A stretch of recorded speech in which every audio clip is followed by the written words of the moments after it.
Hello and welcome to Pluribus Unum's Fireside Chats. Not as good as FDR's, but hey, it's something.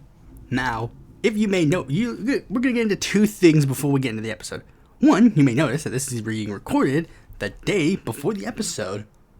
Well, that's because I don't know, I just am not getting the motivation to make the episodes as much as I want to anymore. I don't know. But anyways,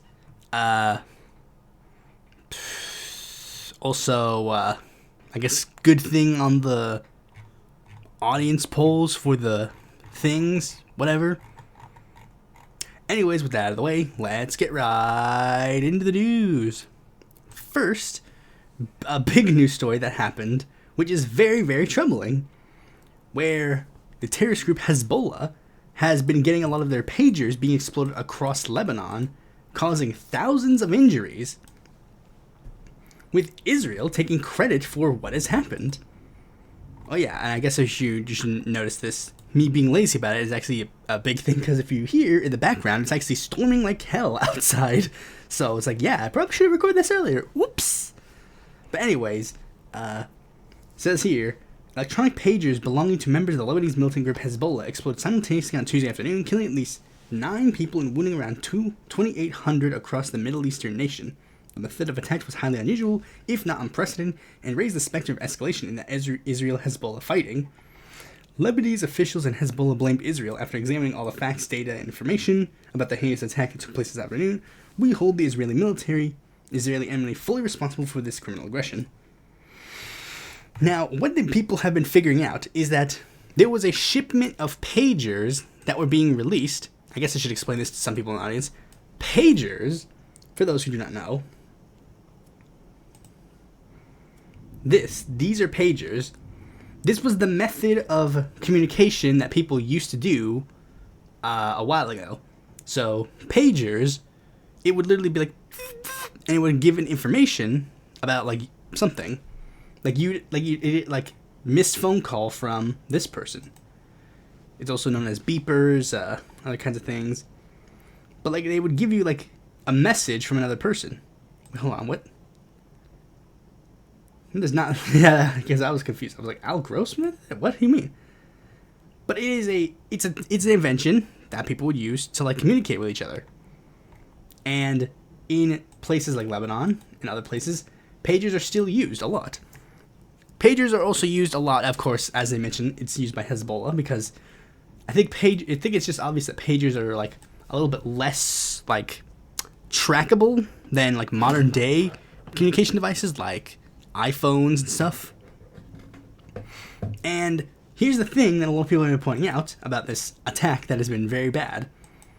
Like, as it mentions, like, it might seem nice at first, but if you, like, as is typical with Israel, they kind of don't really do this the best. Like, take a look at this footage from a grocery store in Lebanon.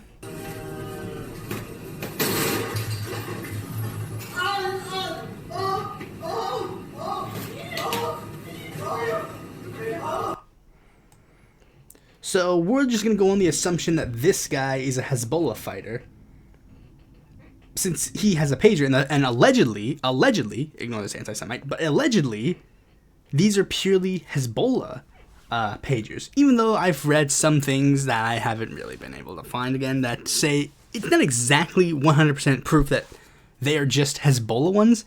I guess I'll explain the method once I explain a little bit about this video. Like as you see, explosion, and this explosion puts this guy, and these people all at risk, which in this video alone includes 2 children.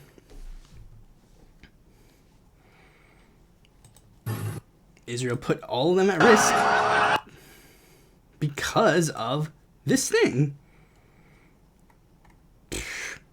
And that's one of the big things that a lot of people pointed out about this. Like, with this Hezbollah pager attack, that a lot of people have been pointing out, is that it's just this fact about it. If Hezbollah was the only target of this, then there were so many other ways that Israel could have done this to make civilian casualties drop immensely. Like if they let's say they use their intelligence agencies find that Hezbollah is launching an attack, then it's like, oh, all the Hezbollah fighters are getting ready and they're going to do the attack, and now they can just click the button and boom, the pages explode while all the Hezbollah agents are not in civilian areas. But there's also some people who point out, because I'll use this time to explain how, if I remember correctly, this is how it was. It was a pager company that is Japanese or Asian generally, and what happened is these pagers were transported to the Middle East, and Israel intervened and got the pagers and then put explosives inside of the pagers and then sent them off. And again, Israel's trying to make the claim that it is 100% guaranteed that all the people who had the pagers explode, they were all Hezbollah fighters. But in the United States, medical professionals still use pagers. There are a lot of medical professionals in the United States that still use pagers because they're to an extent more reliable on that form of basis. So, and this isn't even really a good thing because now Hezbollah is of course mad at Israel, and now they're going to round up their support to try and attack Israel, which is going to push for an even further Middle Eastern conflict. So, oops. I even saw a thing, it might still be on the Twitter, where it's like, Israel said that the reason why they're doing this is because they want to stop the war. To stop the aggression through aggression. It's like, what? But anyways, let's move on to the next story. The Teamsters, one of the biggest labor unions in the United States, if not the biggest union. Is it the biggest union? Let me check. Are the Teamsters the biggest union or not? Teamsters labor. I don't know if this doesn't say it's the biggest union, unless there's like a number here.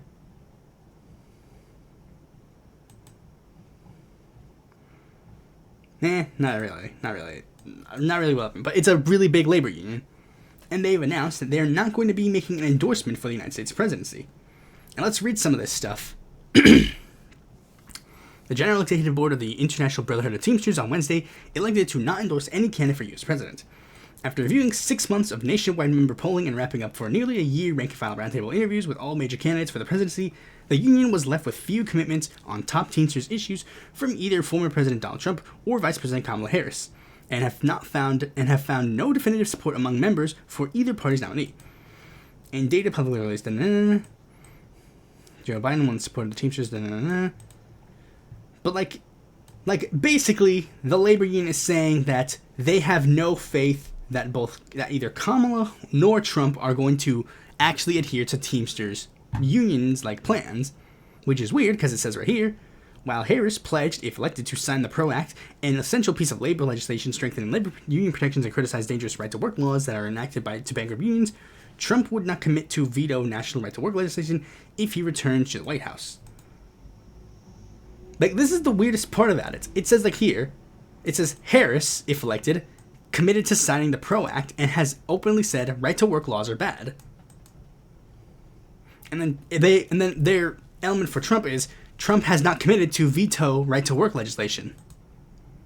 This is the dumbest part to me.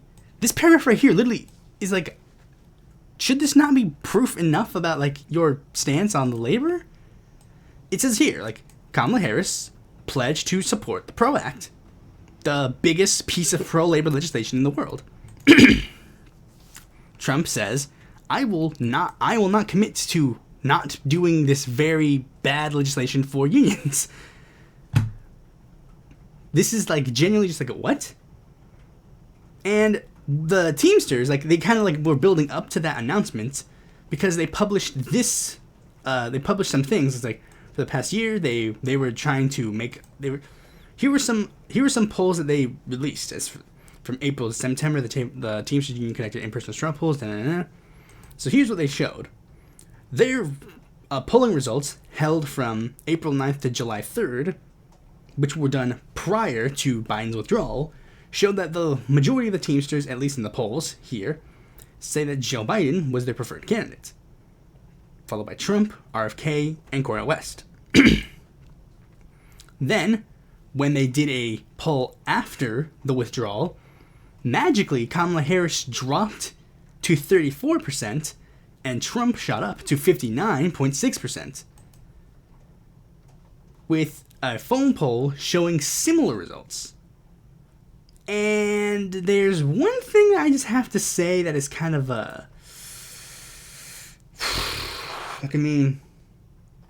don't want to be that guy, but this is the weirdest thing.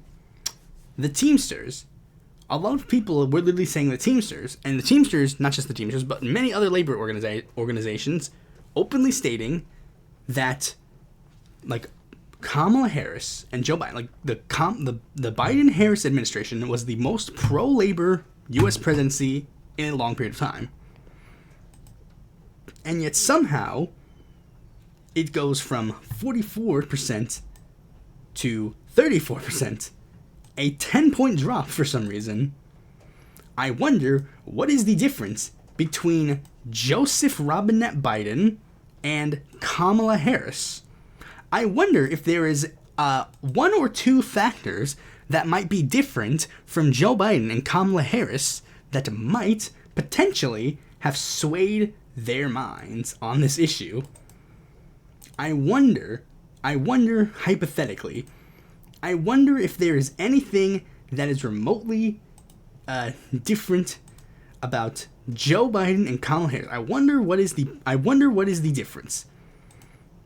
I wonder if there is anything that is remotely unique or different about Kamala Harris that might make members of the Teamsters not enthused to back her. I wonder what it could be.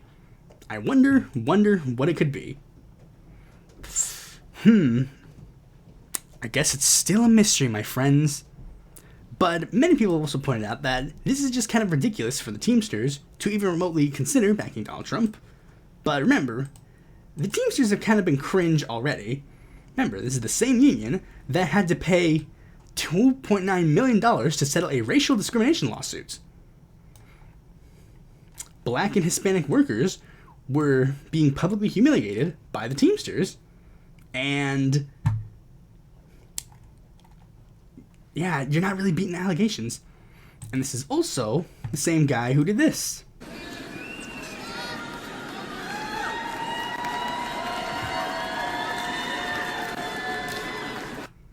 Everyday families see it. The American people aren't stupid. They know the system is broken. We all know how Washington is run. Working people have no chance of winning this fight. That's why I'm here today. Because I refuse to keep doing the same things my predecessors did.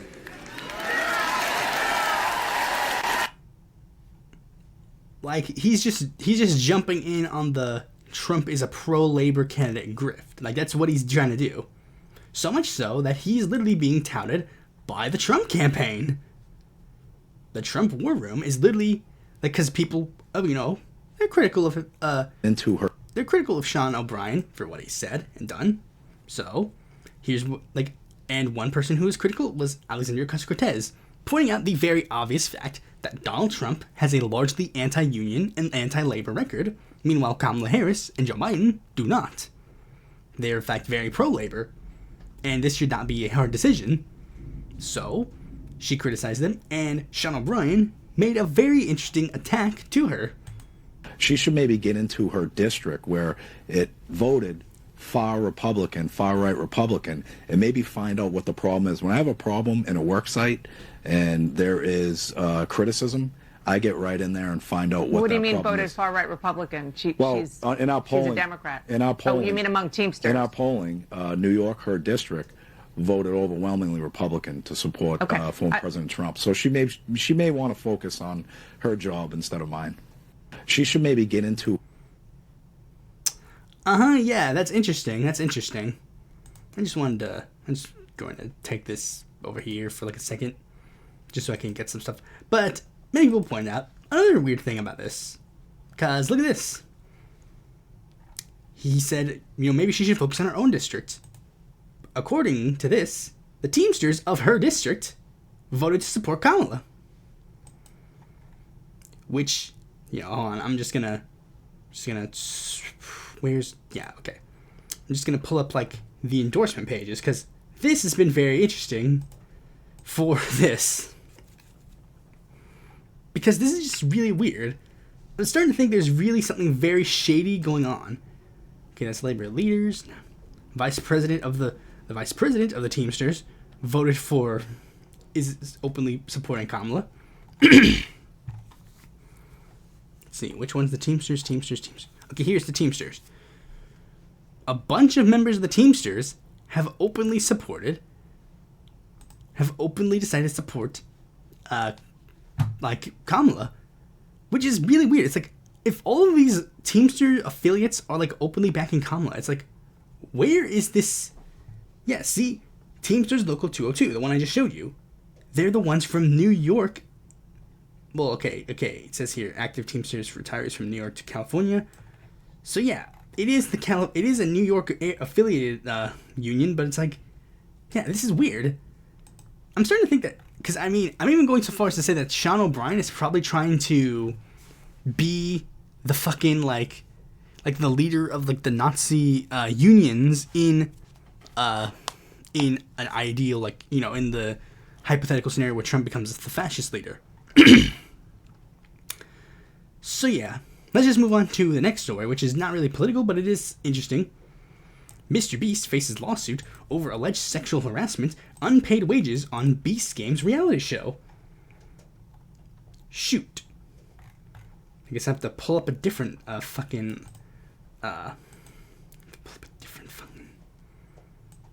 Come on, I did this. I checked before I posted the video.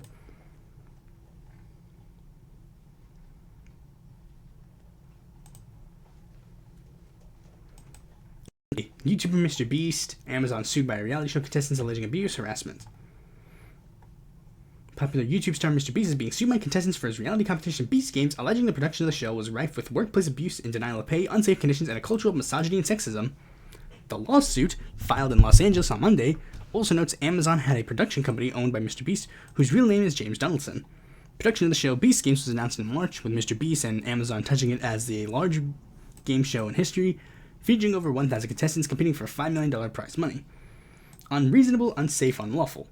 The 54-page legal filing details the unreasonable, unsafe, and unlawful conditions that the contestants claim they were subjected to while participating in the show. According to the lawsuit, contestants were at various times deprived of food, sleep, and oftentimes proper medical care. The lawsuit also claims multiple contestants suffered physical injuries or were hospitalized while filming the show. In addition to being fed sporadically and sparsely and being denied reasonable medical care, the plaintiffs also claim that conditions were so bad during the filming of the show that the production company eventually offered to pay for contestants' therapy sessions.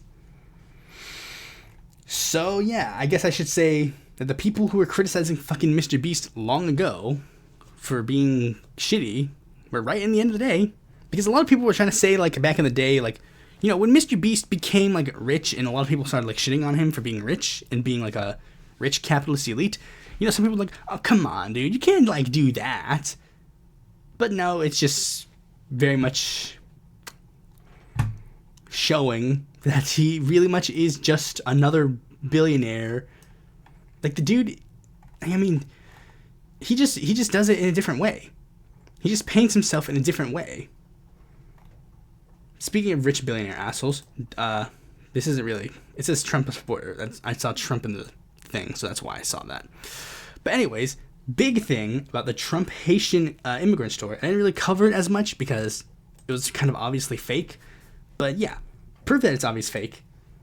The cat wasn't even fucking stolen. A Trump supporter in Springfield, Ohio, who filed a police report accusing Haitian migrants of stealing her cat, recently discovered her pet hiding in her own basement.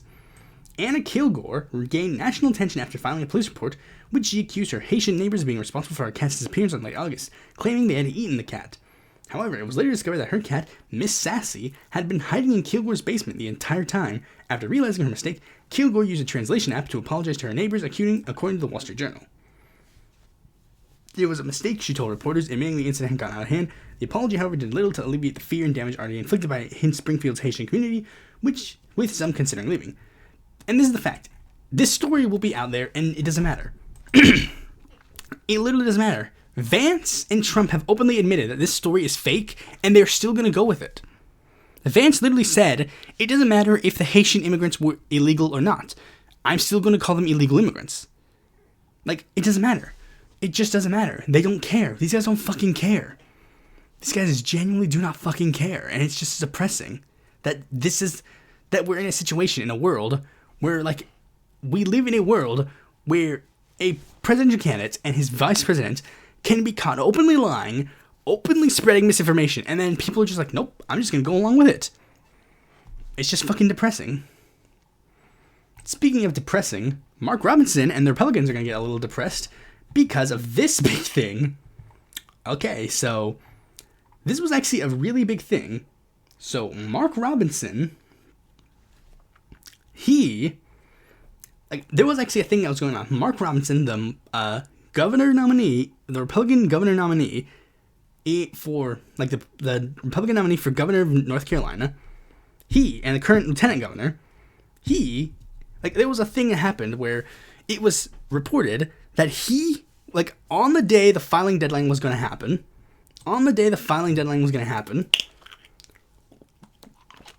they announced, like, it was leaked that there was going to be a news story that was going to drop about Mark Robinson.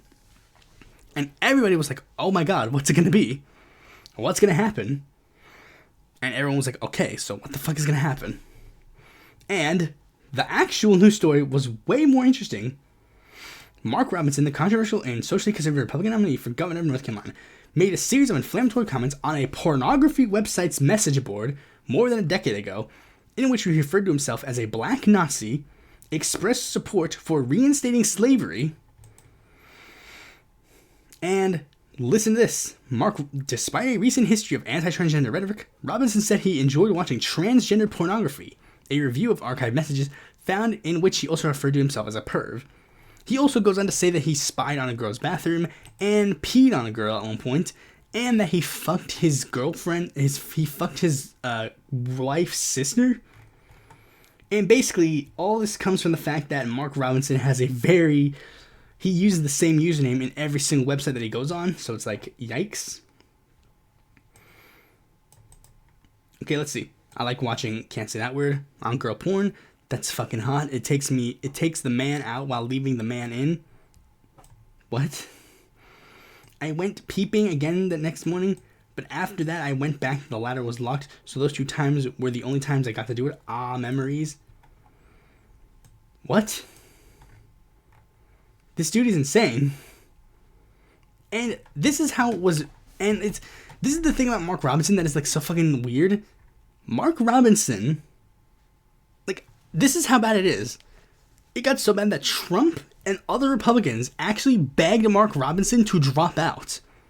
Now, keep in mind, it was too late for him to be removed from the ballots, but there was, I think, a possibility of, like, oh, maybe hypothetically the Republicans could have someone take his place, and then they will use that support to get that to him regardless.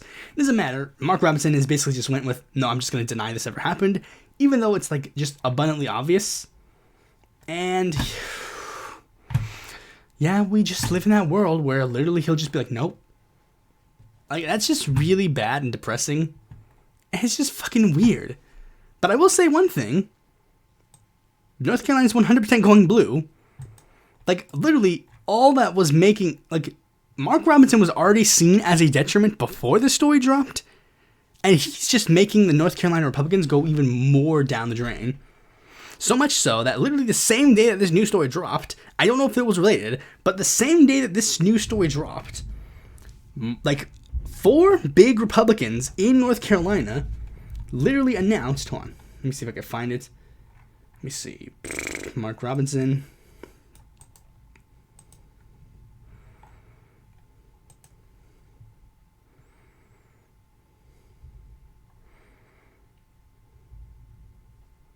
Black Nazi, support for Adolf Hitler. No, it's fucking obvious that this happened.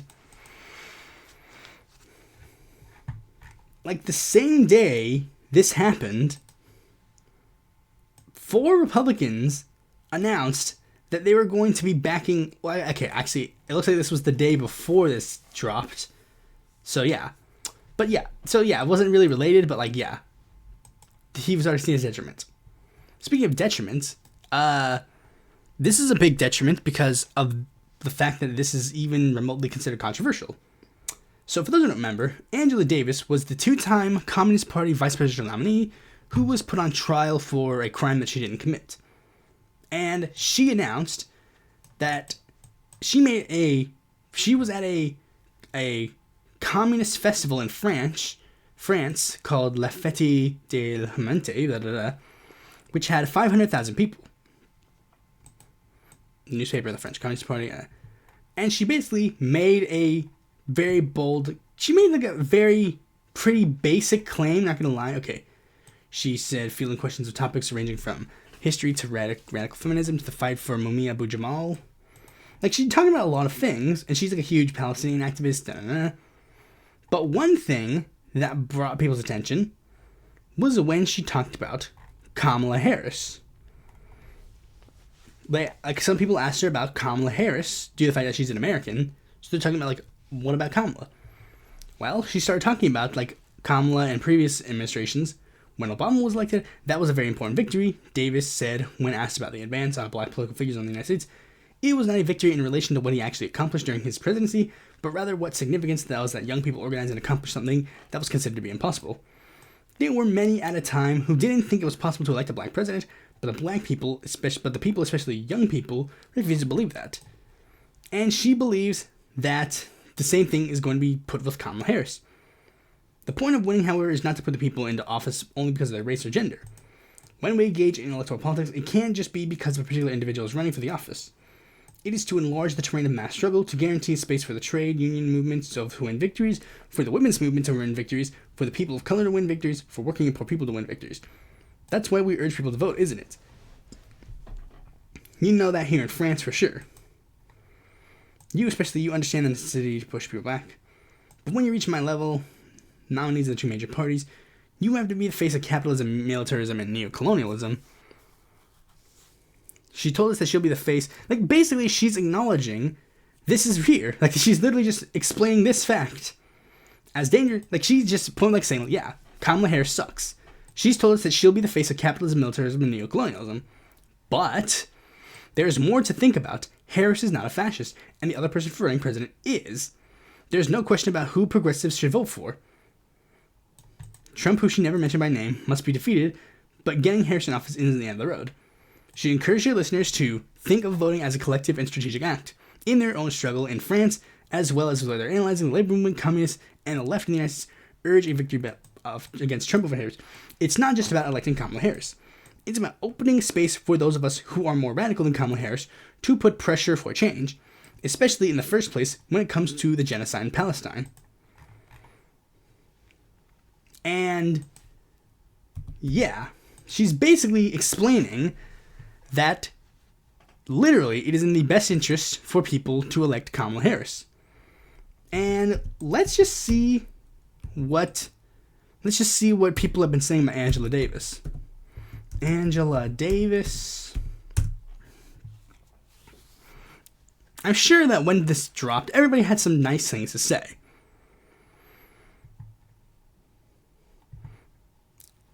Angela Davis is still a well-educated... Okay, so there's some things here that are good, but every time Angela Davis and Kamala is a neoliberal and dangerous face of multiculturalism, but also not that's controversial. So yeah, there's some people who acknowledge the fact, but I remember seeing like there were a lot of people who...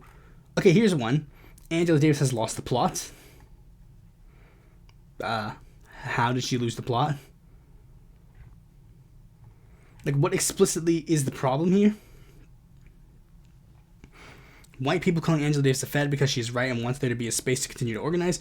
Why do we let faceless profiles say this absurd accelerationist racist shit? Based. But there's one big Twitter account, I think his name is Black Redguard, and he literally said like, we've moved past Angela Davis, and it's like, and in a similar vein, another group that has actually stated similar things is the uncommitted movement. Like, let's look, because they released a statement on what to do for the upcoming 2024 election. And it's a very big thing. The uncommitted movement was born out of historic anti-war organizing by people across the country, witnessing a genocide unfold in Gaza against Palestinians, whose humanity we recognize as no different from our own.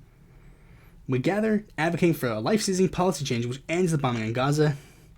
And they basically explain, like, yes, they've been fighting to keep Kamala Harris this. Now the vice president's campaign is according to Cheney, And it's the last page where things got a little controversial, if I remember correctly.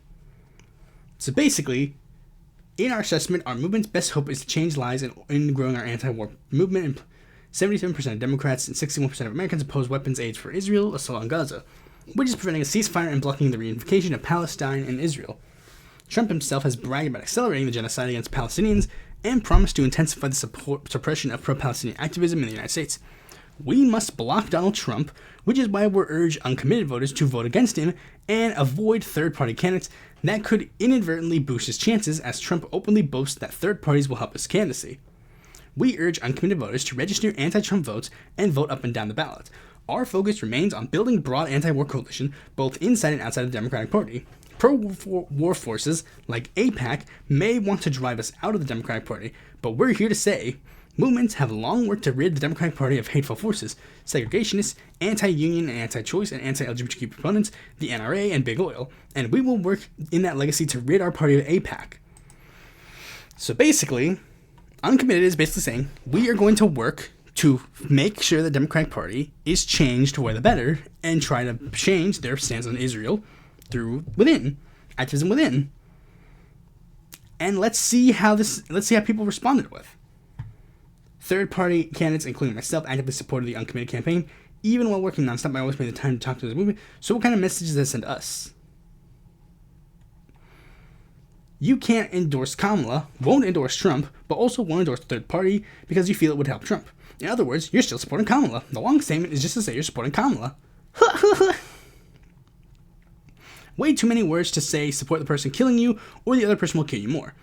And this is the issue with liberals. They love virtue signaling, but ultimately sell you out to maintain the power structures that serve them, deeply unserious on stopping genocide. Your goal is to paralyze the anti-genocide coalition into pure nihilism, pathetic and deeply unserious organization. I'm not an American and I understand your play, but you're making an enormous mistake. You're asking something impossible of her at this moment. See through the anger, see through the fear, please. Like many others, I believe this movement of yours. That was until Rua. This is the fucking weirdest thing. This is the fucking okay. So move from pick a lane or accept the people who are gonna call you out on your cowardice. This is the weird thing. These guys are so fucking stupid. And this is the problem with the Green Party people. They legitimately are they think that they are owed support because they express support of these people on Twitter. And I know this because this is literally what fucking happened. Okay, so for those who don't remember, Uncommitted Movement wanted Representative Ruwa Waman to be the speaker for Palestinian activists in the Democratic Party. And here's what happened.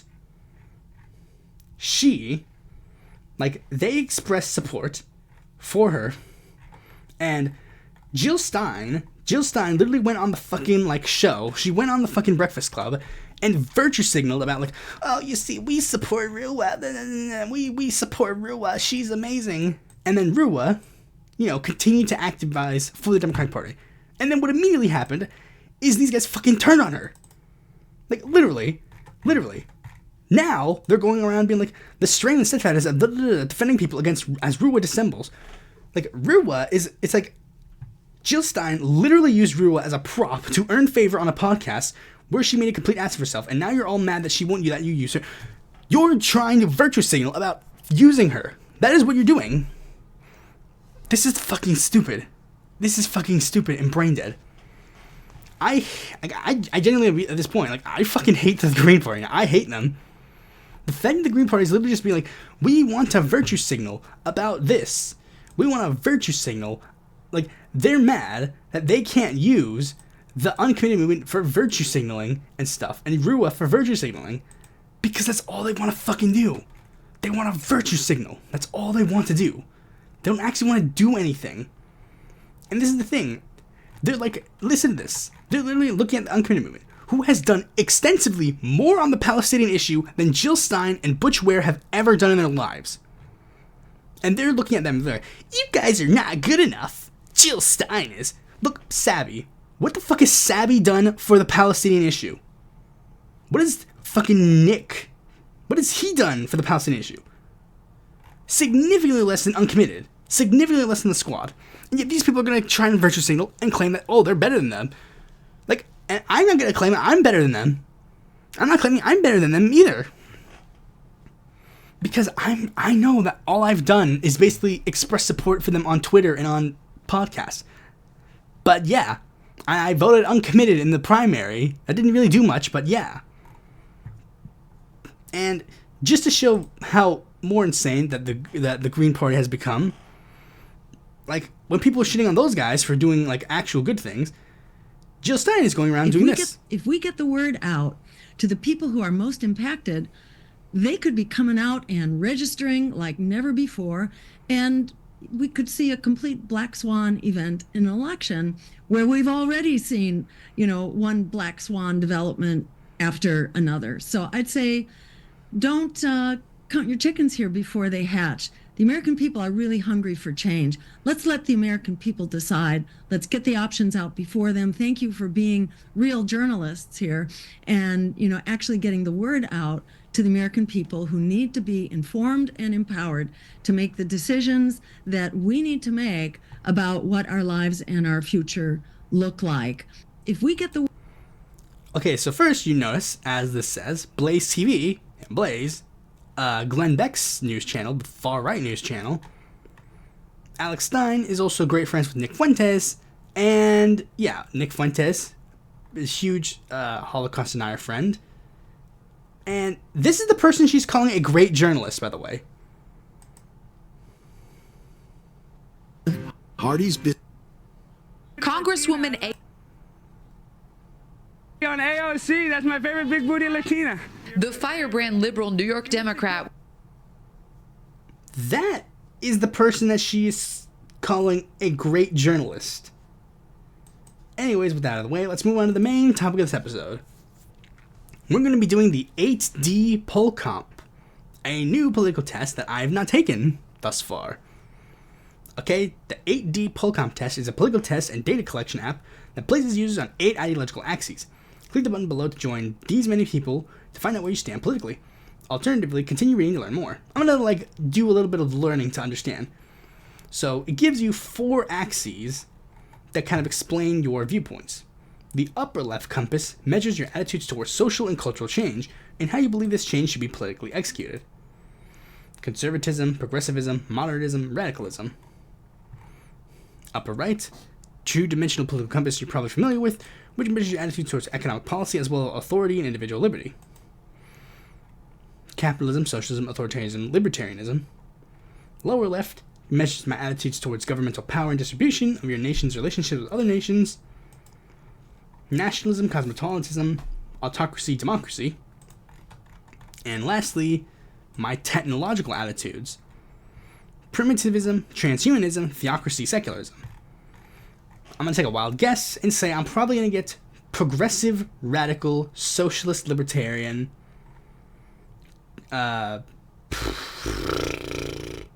democratic, secularist, transhumanist. This one, I'm not sure. I would probably guess that it would probably be lean more towards cosmopolitanism, but I don't know. Maybe nationalism might win. I don't know. I guess let's do some quick looksies. No, he'd be cosmopolitanism. So yeah, probably cosmopolitanism. But I don't know. Maybe it could be surprising. Let's see. You'll be shown a series of political statements, and your responses to them will be recorded. At the end of the test, your responses will be used to determine your position across the 8 ideological axes. Okay. Faith schools indoctrinate children and should be restricted or banned. Strongly agree. It is acceptable for the state to censor websites that speak negatively of the government. Broadly disagree. I support lowering the legal voting age. I'd say disagree. I think it should be the same age.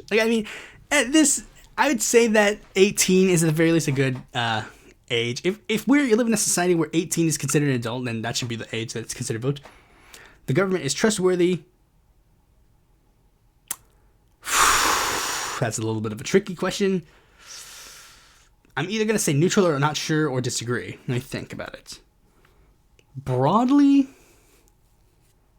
we have to go with neutral because it's like it depends on who's in charge, who the people are, and the individual thing. The government is like broadly, I don't know. To make compromise with your political opponents is to abandon your principles. I say kind of agree. It depends on what the principles are. The Industrial Revolution and its consequences have been a disaster for the human race. This is one thing I genuinely don't get.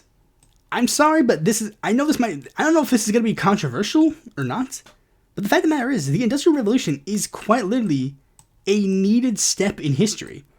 We can acknowledge, like, we can say whether or not it was a good or bad thing, but, like, objectively, the Industrial Revolution needed to happen.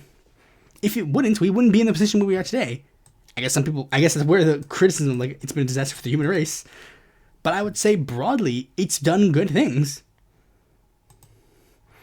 People are ultimately more divided by class than nationality. Neutral, unsure, it really depends on the circumstance. The public should directly vote on important policy decisions rather than relying on representatives. I'd say broadly, I kind of like the idea. Torture, even during welfare, is morally wrong. Yes. Genetic modification of human embryos for cosmetic reasons is immoral. Strongly agree. Illegal immigrants who are not political refugees should be deported without exception. Strongly disagree. They should stay in. Government officials should be selected through a democratic process. Absolutely. The rich are too highly taxed. No, they need to be taxed more. There should be no minimum wage, as employers know best what's work. No. Essential utilities like electricity and water should be publicly owned. Yes. International tax system should be implemented to mitigate tax avoidance.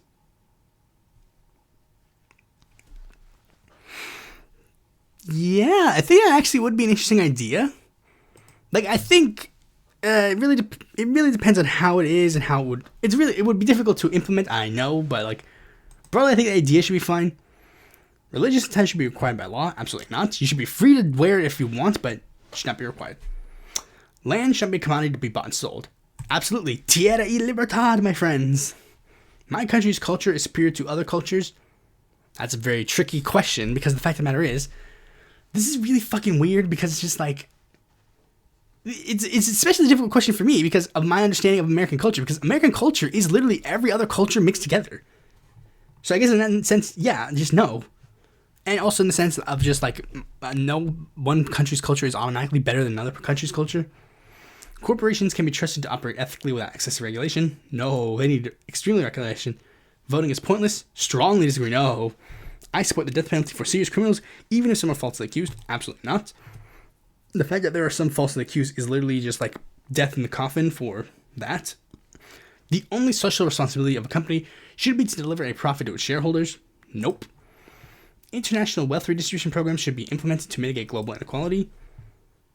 Yeah. All drugs should be decriminalized. Strongly agree. Elections should be publicly funded to reduce the influence of private money in political campaigns. Absolutely. Those with the ability to pay should have the option to receive better healthcare education. Absolutely not. A region in which secession has democratic support should be recognized as an independent nation. Neutral, not sure. It really depends. Revolution is the only way to achieve the society I desire. Strongly disagree. International connectivity facilitated by modern technology is ultimately beneficial for mankind. I'd say broadly, yeah. Voting should be mandatory. I just have to say neutral or unsure, because that's one of the fucking...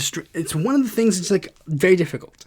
Because we live in a society where a lot of dumb people vote, and if we mandate that, are we going to make the population more involved and more interested in politics, or are we going to make the politics worse? Currency should be abolished. Neutral, unsure. The wealth should be taxed all their income in excess of an upper limit. Yes, I love taxing the rich. Sacrifices to living standards should be made if they are necessary to preserve the environment. Kind of. Free access to the internet should be provided by the state as a public utility. Absolutely. It is sometimes acceptable for the state to authorize or conduct unethical experiments of research. I'd say broadly disagree. Economic inequality is a greater issue than social inequality. No, they're the same. All taxes should be abolished. No. Foreign-born migrants should be required to learn a language. No. Publicly owned research institutions and space programs should receive more public funding. Neutral, unsure, just because like we need to focus on like other things first before we think about that. A society cannot derive a moral sense of right and wrong without religious values. Strongly disagree. My country should open its borders to countries with similar culture, governments, and judicial systems. Broadly, yeah, sure, why not? A person's gender identity might be different from their biological sex. Yes. Scientific research should be freely available to the public rather than restricted to self-profit. Absolutely, yes. Criminals should not have the right to vote. Disagree. My political philosophy is derived from my faith. That's a difficult question because technically true, but I don't have a faith. So what do I put? I'm just going to put strongly disagree because I don't have a faith. Stereotypical gender roles are justified because they exist due to biological differences. Strongly disagree. My nation should topple foreign governments which should not follow my nation's principles. Strongly disagree. Intellectual property is a legal fiction created by the state and should be abolished. Strongly agree. We should prioritize the protection of our own planet before we explore others. Actually, I'll just say this. Next episode is going to be very important about this topic. We should prioritize the protection of our own planet before we explore others. Strongly agree, yeah. Military action that defies international law is sometimes justified. No. Corporate exploitation of cheap labor ultimately benefits everyone. No. The consumption of animal products should be phased out due to environmental and ethical concerns.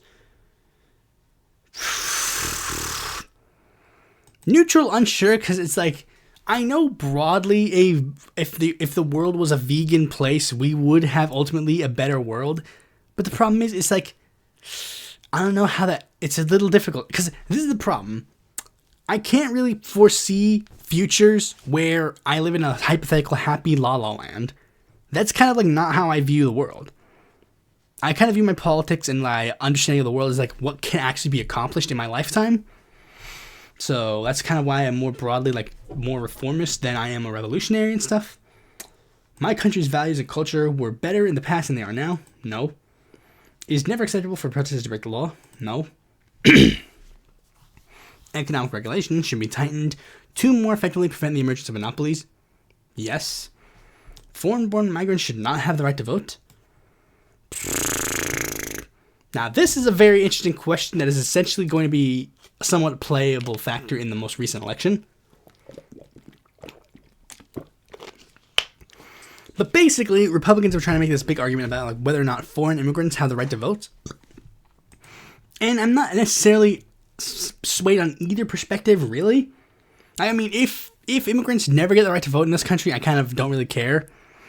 But also, if they do get the right to vote, I also don't really care either. Depending on the situation, like, do they live here? Like I mean, do they actually live here? It really depends. It really depends. You have to really like go all in on that. It has to go really, really hard into how this works. The manufacturing industry should be publicly owned. Yes. The police should be granted greater power to protect us from extremists. Disagree broadly, because that's a tool that's like a little bit of a double-edged sword. People should not worry about government surveillance if they have nothing to hide. I'll be real, I kind of like, I originally, I'd be a lot more like, but like, now, as I kind of learn a little bit more about some other things, it's like, is this really that big of a threat, to be honest? Because it's like, guys, there have been videos of people who are literally like literal mass shooters who will post publicly online that they're going to commit mass shootings, and the government just doesn't do anything about it. And then you'll find out that there are these people who view certain types of pornography, and then they'll like run multiple websites supporting and advocating for that, and then they don't get caught until like 5 or 10 years later, and then it's like, oh yeah, they have like 15 terabytes of it. It's like, is it really that much of a threat, really? Like, is the government surveillance really that big of a threat if like stuff like that just keeps slipping under the radar? I'll put like a slight disagree because it's like, I think there's some people who need to like, but like, yeah, I'm kind of like getting like a lot more like, I'm kind of starting to think like maybe some of this stuff is overblown. Abortion should be recommended during pregnancies in which genetic illnesses are identified. I mean, broadly, yeah. Just give them the option. If they say no, then that's kind of like their choice. Again, their body, their choice, but like, always give them the option. The state should subsidize private companies that invest heavily in scientific or technological research. I think that this should be publicly owned, but I guess technically agree. My nation should not be dependent on other nations for resources. I disagree. It doesn't really matter. Prostitution should be illegal. Strongly disagree. Atheism should be enforced by the state. Strongly disagree. My nation's political system is dysfunctional and must be reformed. Agree. I think there are some improvements we could do for the United States political system, but yeah. Nuclear energy production should be phased out due to environmental or health risks. Strongly agree. No one chooses their country of birth, so it's foolish to be proud of it. Broadly agree, yeah. My national identity is important to me. Kind of, yeah. The government should never interfere with religious traditions. I'm gonna put neutral, not sure, because never. In specific cases, but broadly, no. I guess by that notion, yeah. I guess in some cases, yes, but in broadly, no. Religious traditions hinder technological and social progress, yes. Basic needs for survival should be unconditionally provided for free, yes. New technology should be regulated to prevent the automation of jobs and minimize unemployment. Yeah. Religious values should inform law, no. The environment cannot accommodate the current human population without a reduction in consumption. Kind of, yeah. Military service should be mandatory, no. Violent revolution is sometimes justified against a popular democratically elected government. Neutral, unsure. The government should not favor or discriminate against any particular religion, yes. I would rather be ruled by a dictator that I agree with than an elected leader I disagree with. This is gonna be a difficult one because it's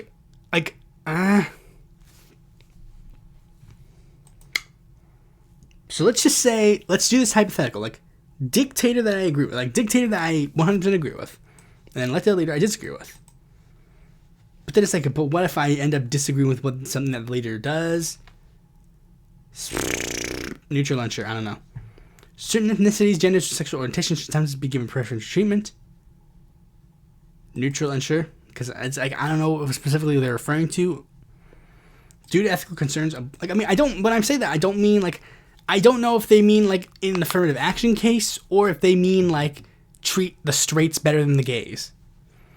Due to ethical concerns, abortion should be restricted in most or all circumstances. Strongly disagree. It is beneficial for human labor to be made redundant through technological automation. Neutral, unsure. Universal services or incomes are desirable ways to distribute the production of automated workforce. Yes. The collection and use of personal data for advertising is dangerous for consumers. Yes. Whistleblowers who reveal crimes committed by the government should not be prosecuted. Yes. Freedom of speech should be protected even if it is offensive or untrue. Ooh, that's where you get me. Untrue. That's where you get me. That's where I go with disagree. Offensive is one thing. Untrue is wrong. I don't give a fuck about misinformation. Misinformation should be erased from ever existing. A united world government is a goal mankind should strive for. Disagree. I don't really think that's a good idea. Radical ideas can be dangerous, so it's best for us to change society incrementally. Broadly, yeah. Violent revolution is sometimes justified if the ruling party maintains control in undermining democracy. Yeah, broadly. Politicians generally serve my interests. No. All authority should be questioned. Kind of, most people kind of agree that all authority shouldn't be questioned, but broadly, authority should be questioned. Yeah. The political systems should be trusted to reform itself. No. Justice should be primarily rehabilitated rather than punitive. Strongly agree. Wealthy corporations should be prohibited from financial and environmental politics. Yes. A carbon tax should be implemented to encourage the free market to minimize greenhouse emissions. Yes. Cannabis should be decriminalized. Yes. I do not care if how my nation is perceived by other nations. Neutral, unsure, it really depends. Welfare programs that sometimes benefit those too lazy to work should be reduced or eliminated. Nope. Certain social media platforms should be owned and regulated by the government. Yes. Diplomacy is a better form of policy than a strong military. Strongly agree. I'm going to close my eyes just so I can, get surprised about my results. 3, 2, 1. Optional questions, party.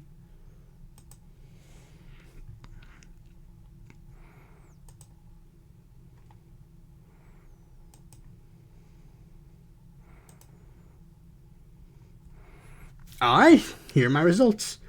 Progressive radical, libertarian socialist, secular transhumanist, Democratic Cosmopolitan. My closest matches are anti-fascist, democratic socialist, left-wing environmentalist, progressive communist, libertarian nationalist.